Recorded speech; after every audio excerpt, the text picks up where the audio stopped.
Wait while I find the unmute button. Thanks very much, Brenda. That was a magnificent summary and presentation of your top 10. I'm quite happy for it to be your subjective top 10, and I'd love to hear from others. Clearly, you have an alternative career calling the Olympics, so we can give you a reference for that. That was really a very convincing set of presentations across all the regions of just how deeply CACI is becoming embedded into the thinking and the policy approaches in the different regions. So my job now, I guess, is to moderate a discussion and questions around that. I see that we have one hand raised, but before I come to the open floor, I thought I would give the review team a chance to pose some questions. They've been posing some very interesting points in the discussion as we've gone on. So Manahari, you've raised questions about convergence between irrigation and agriculture, which I thought was very interesting, and about the role of local government. Would you like to follow up on those at all? Yes. Hi, Robyn. So yes, thank you so much. Hi, everyone. First of all, let me congratulate Brendan and all team, entire partner and respected partner, all countries. Really great achievement. Yeah, I don't repeat what Robyn said, but my input is coming from Nepal. As Dr. Ram sir already highlighted, Nepal situation is very different than other country, which is also very opportunity to see how different country progress, achieve the impact in terms of transforming food system in the context of climate change crisis, in the context of feminization in agriculture, in the context of political transformation. So in that context, what I see is that it will be really important to see the role of local government in terms of not only the technological part of it, more on governance, system strengthening part of it, of any technology that scientists and development practitioners want to test, pilot, and scale out.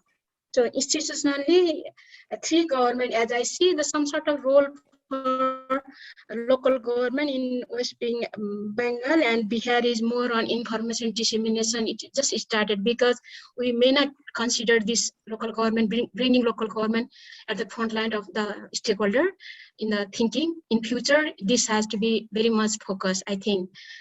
Because Nepal context is very different than other, as I said, local government has, as Dr. Shrestha sir mentioned, local government, agriculture extension services, irrigation, watershed conservation, and market has been devolved constitutionally.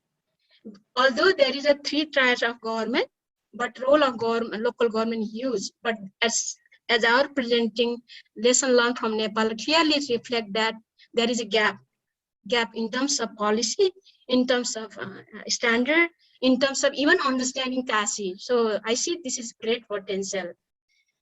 Second point is that in terms of my question was with this market, private sector and market, but we can also discuss later on. I see agri-mechanization, machinery, definitely there are good partner, there are private sector, but how to make private sector more proper gender inclusive when you design any technology? Does this technology really address the need of the smallholder farmer and women farmer? This is one point. Another is that based on, again, Nepal context, I have not been to the Bihar, but you know, private sector are very much centralized, very city center based. But if you go to the irrigation agriculture services based private sector in down local level, and there is hardly the people. So farmers are claiming that there needs some, we don't have a service provider who can be reached when needed. So this is the point.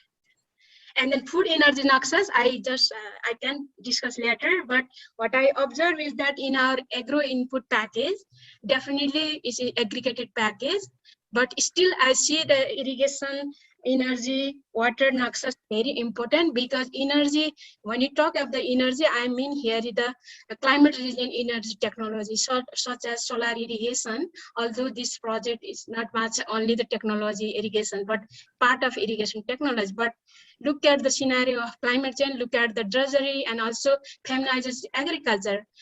We need to think of how to make women as a technician, value chain owner, machine owner, and also leader of the water food system transformation processes. So yeah, this is how my reflection is.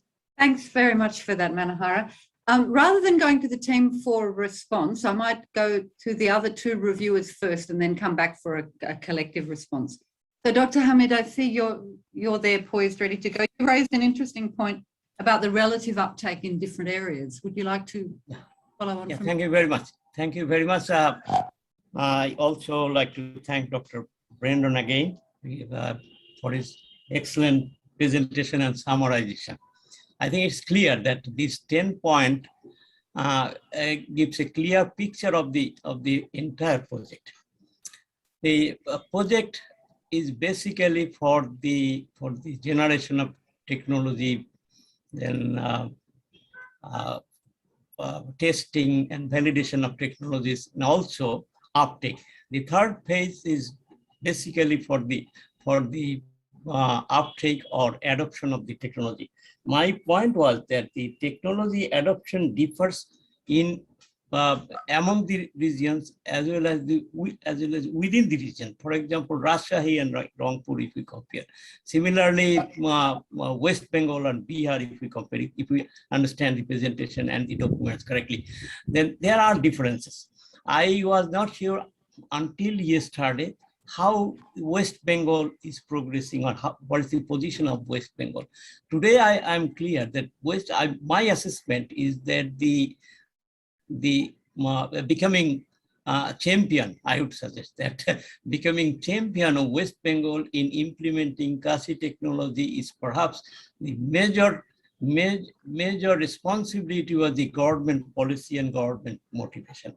So that should be, maybe there are differences in the political system, social systems, and also in the organizational setup.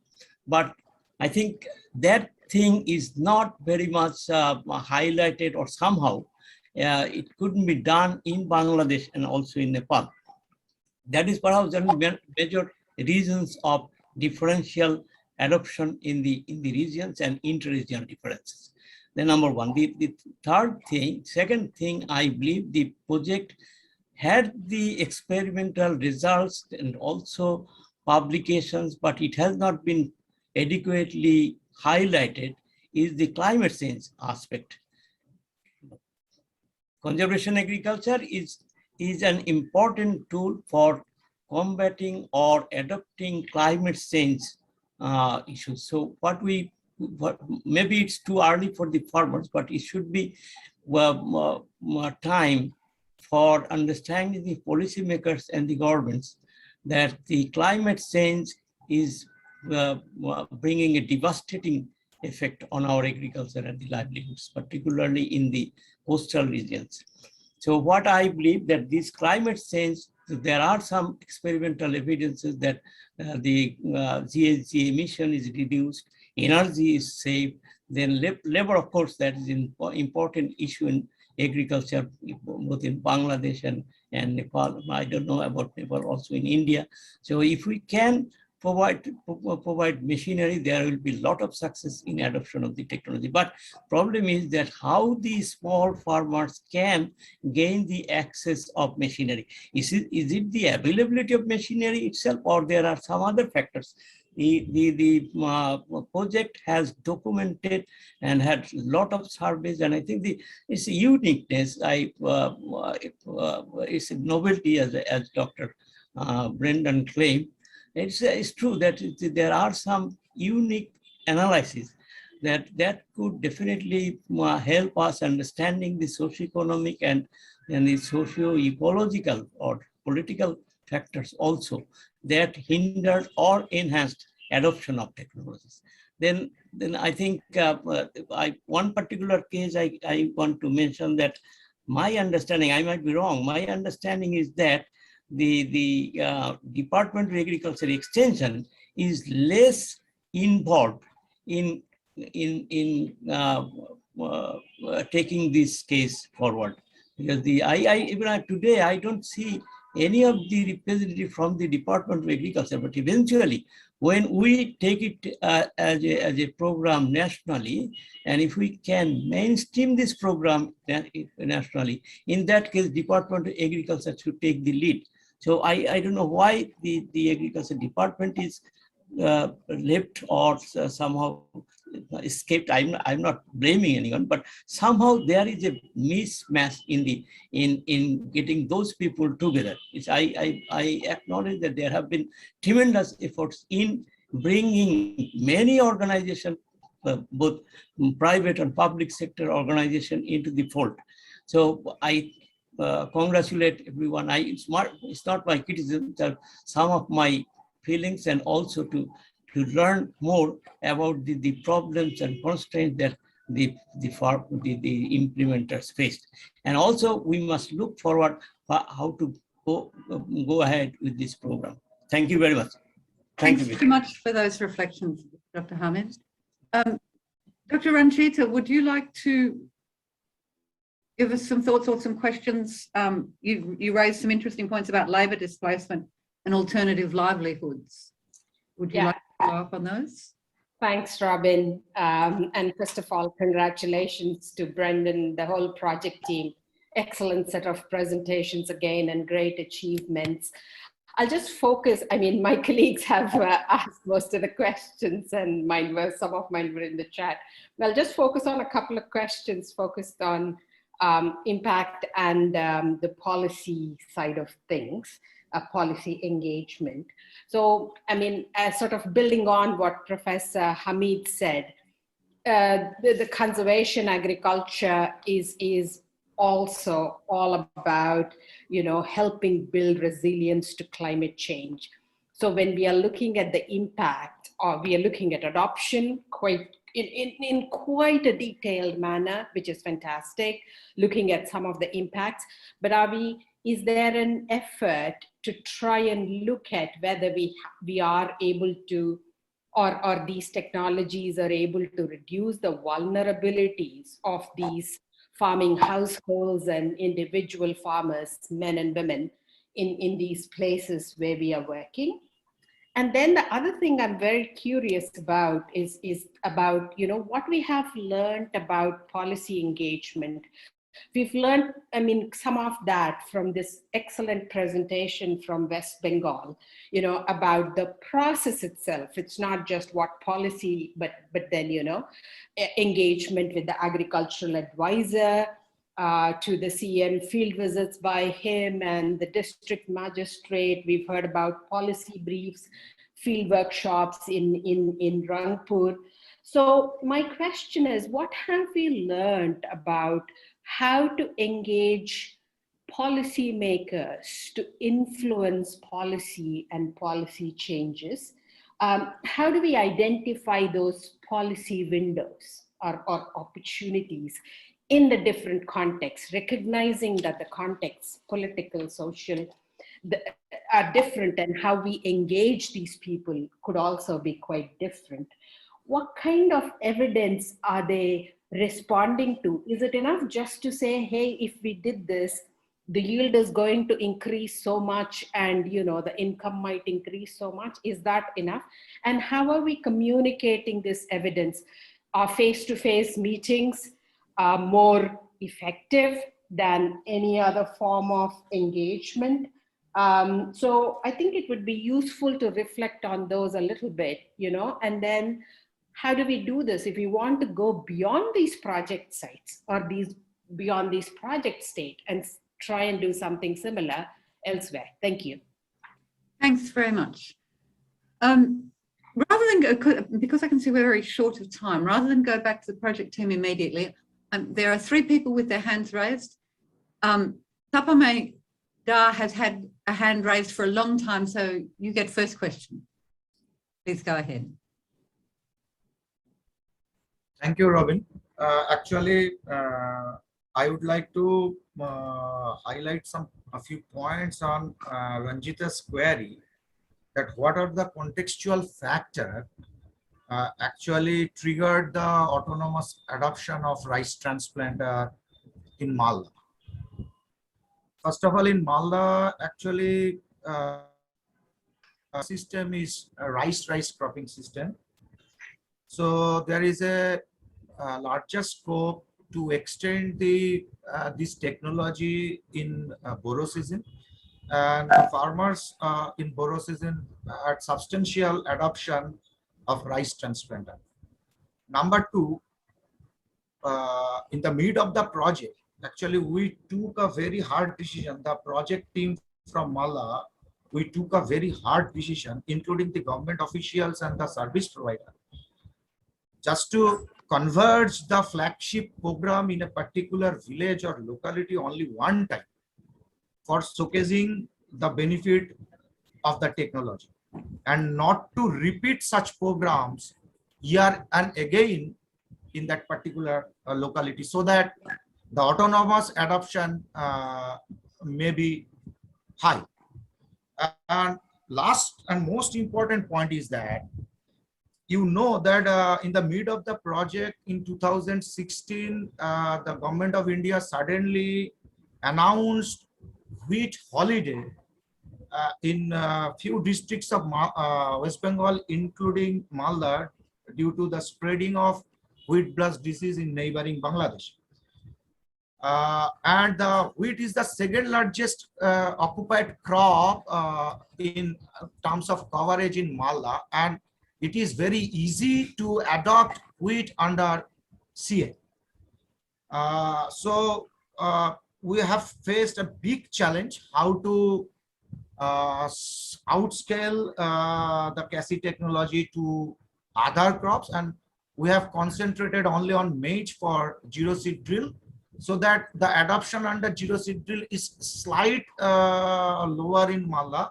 But we have accommodated this technology through no-tillage surface seeding mainly in oil seeds and pulses in different localities of the district. And there is no actual support from the or any flagship programs under the surface seeding of these oil seeds and pulses from the government.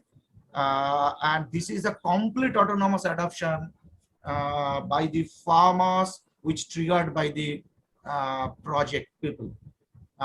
Thank you. Thanks very much for those reflections. Brendan has given me permission to go beyond the bell for a couple of minutes.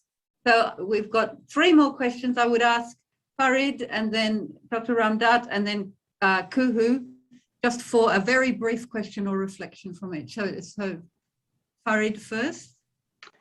Thank you very much for giving me the opportunity. First of all, I would like to say great, the big congratulations for this big bash team. Really very great achievement, and set up very nice presentations. Just from the last slide of Brendan, I just would like to I'm just a bit worried. The top number 1 achievement of the top 10 is just the collaboration. So my question is that consistent with your objective? Usually we see that sort of objective was the bypass, the kind of byproduct, but here this is the main number 1. Though we expect that number 2 should be the number 1, because at the end of the day we see whether what about the farmers return. So if this is the case, then what is the future plan to capitalize these collaborations to make the farmers return in future? Thank you very much. Thanks, Farid. I'll go very quickly and say my response is philosophical. The project ends now, and it's great that we've had this impact, but the collaborations we have will go on into the future. And we do have, I think we've confirmed a partly follow-on project as well. So that's why I made the distinction there. Okay. And certainly from ACIAR's perspective, the partnerships are a really important part of what we're investing in. So Thanks very much for that very interesting question. Thank you. This is Ramdutt from Bihar. This is at the outset, thank you very much. It was a nice presentation. In fact, in continuation, I would like to add Hamid's discussion regarding the variation of adoption of CASI. So I would like to mention specifically here about the Bihar. Bihar is the only single state in this country who funded 60 crore INR rupees for conservation agriculture, and this is not a program. Honorable Vice Chief Minister of Bihar stated that this will be kind of permanent program until unless the whole state will cover with this CASI. So all 38 districts we are covering with this. Not only we are struggling like Bengal is struggling to go for south. So at one time they just implemented this CASI technology across the 38 district, and that Bill Gates came and he praised very much about the Chief Minister. He is the man who started this kind of mega project the first time. So this is for Bihar. Not only this program, we have CSV program, which is again 25 crore rupees. And the first time Bihar government is funding to CG Institute about the CIMIT, ERI, that is a visa. So this is the first time is happening that any state government is funding to CG Institutes. So this is a correction from my side. Thank you. Thanks very much for that clarification. That's really excellent news. So I think it's very appropriate that the last word should go to Kuhu. To you, Kuhu. I will just try to respond to Ranjita's question about how to involve policymakers.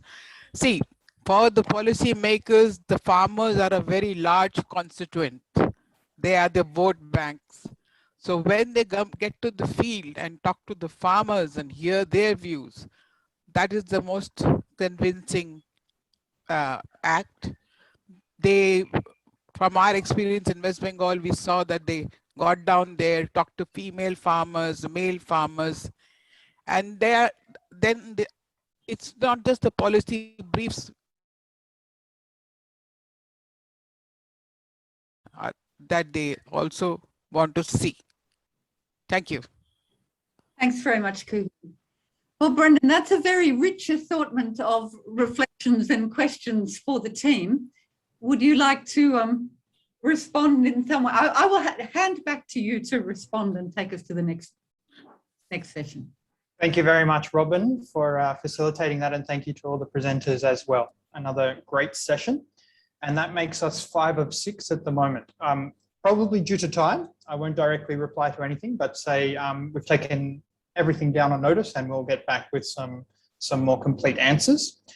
I must admit we have stolen 5 minutes of the tea break here so that we can stay roughly on time and still finish on time.